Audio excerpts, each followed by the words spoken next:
A very good morning to you. And of course, while other people are coming for some rest and relaxation, it is the busiest time of year for you. How prepared are you? Yeah, so everybody is very prepared around the whole country, the coastline, including some of the inland waterways. We are urging the public to have a safety-conscious mindset. Take your families only to beaches where and when lifeguards are on duty. Obey the instructions of the lifeguards. Swim within the safety demarcated swimming zones that they post using those red and yellow flags. You'll notice that they do move regularly throughout the day because rip currents form at different places constantly. But the thing to watch out for is those rip currents, and we are urging the public to be safe over this festive season. Well, how would somebody know, Craig, that they are in a rip current, or can you see it coming? It's very difficult unless you know rip currents very well. It's very difficult for the layman to notice a rip current. You'll know that you are in a rip current if you're being swept out to sea faster than what you can get back to shore. Don't panic. Don't try to fight against the current or swim against the current. It'll only tire you out.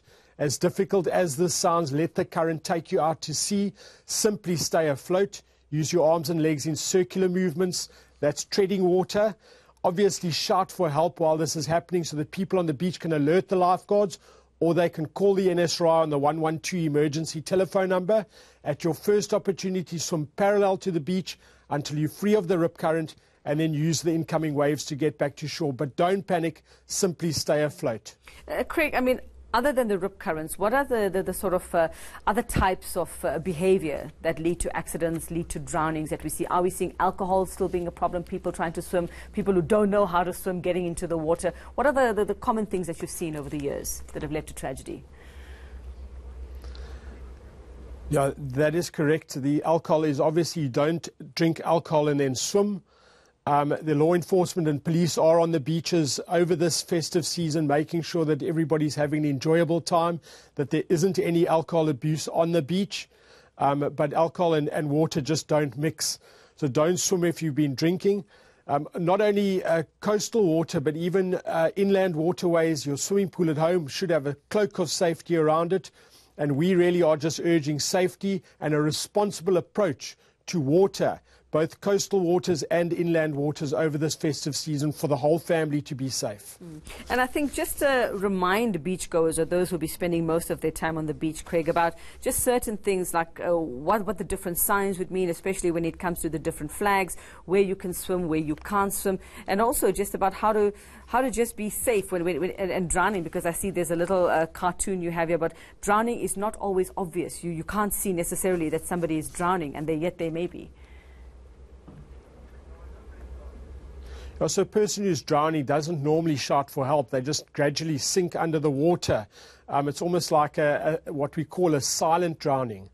So that is something for people to watch out for. But particularly if you've got your kids on the beach, make sure that the children have responsible adult supervision the whole time while they're in the water, because you'll notice that they are getting into trouble by them simply sinking under the water.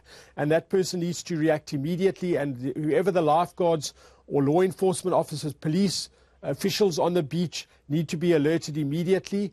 And obviously the best is, if you are going to launch into the water to try to rescue someone, don't go into the water unless you've got a floating object. We have positioned these pink NSRI rescue flotation buoys at certain places around the country.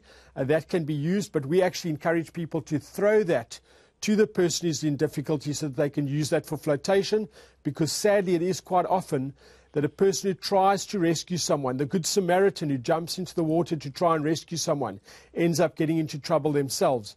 So rather alert the NSRI and the emergency services, throw that floating object to the person so that they can use that to stay afloat, and then simply keep the responding resources aware of what's going on and where the scene is so that we can get there quickly. Now, Craig, I have to ask you this question because just a couple of days ago I watched a movie about a prehistoric shark. Are sharks a problem at this time of year?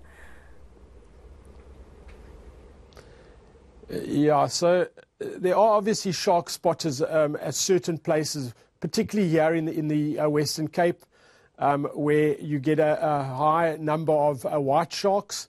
and there have been shark encounters in the past. But obviously everybody knows that that's where the sharks live. They live in the sea, and you are entering their environment. They're foraging for food. If they find you in the water, they'll more than likely bite at your leg or at your arm to see if you are a food source.